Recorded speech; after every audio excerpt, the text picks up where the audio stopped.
describe him to me. And Muslim, look at the description of your Rasul. And for some, this would be the first time you hear what your Prophet looked like. I saw a man of striking appearance. ظاهر الوضاء أبلج الوجه, radiant face, حسن الخلق, beautifully created. لم تعبه السجلة, his belly wasn't protruding. ولم تزر به السعلة, nor was his head disproportionate and small.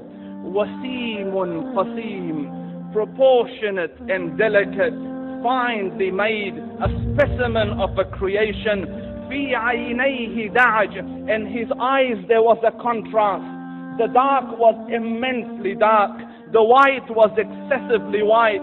وفي أشفاره وطف, and his eyelashes were long. وفي صوته صهل, and in his voice was a natural echo. وفي عنقه سطع, and his neck was elegantly long.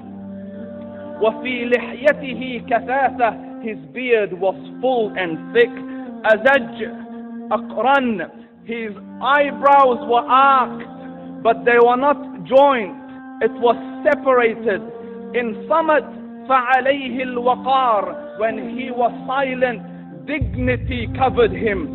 وإن تكلم سماه وعلاه البهاء, and when he spoke, it was audible and clear, almost commanding and overtaking. أجمل الناس وأبهاهم من بعيد, from afar the most striking and outstanding in appearance. وأحسنهم وأجملهم من قريب, and when he came near, the best of them and the most handsome of them in closeness. حلو المنطق, so such an exalted and sweet level of logic. Like when he used to speak, it was so coherently logical, it was smooth and easy to understand. فصل لا نزر ولا هزر, he was to the point, not excessive, nor too short.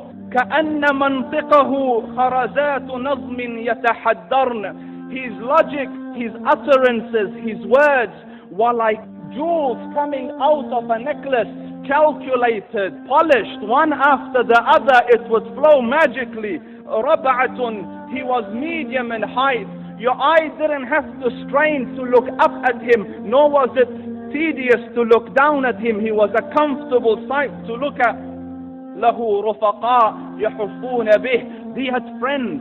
The people that were with him, they were working around him to try to serve and protect him.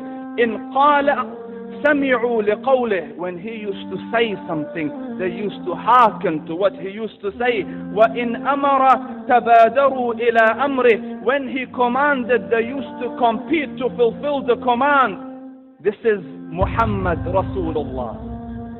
This is Muhammad Rasulullah. Anas ibn Malik says, he says, I came out one night,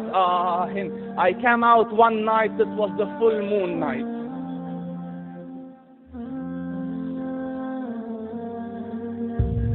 And I looked at the moon, and in the desert, understand, the moon is an awesome sight. It is smooth, it is radiant, it is clear, it is gentle compared to the scorching sun of which they are used to. So the moon was the epitome of beauty. So he says, I came out at a full moon night and I looked at the moon and I saw it, beautiful, handsome.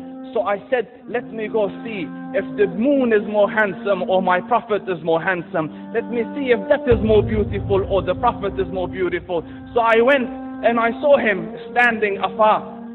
So I looked at his face and I looked at the moon and I looked at his face and I looked at the moon and I looked at his face and I looked at the moon, and he said, Wallahi, he was more handsome than the moon in its entirety.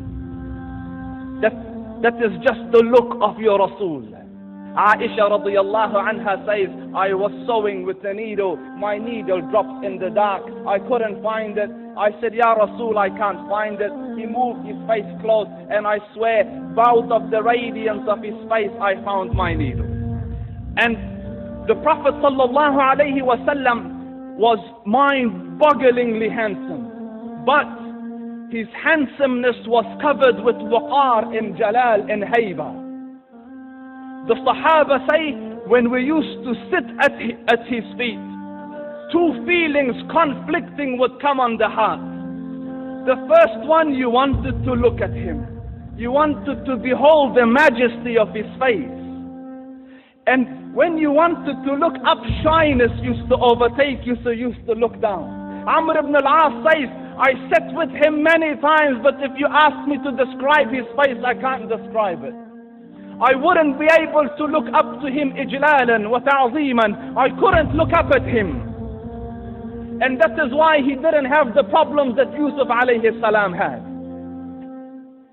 Because it was difficult to penetrate the awe and the splendor of the Rasul.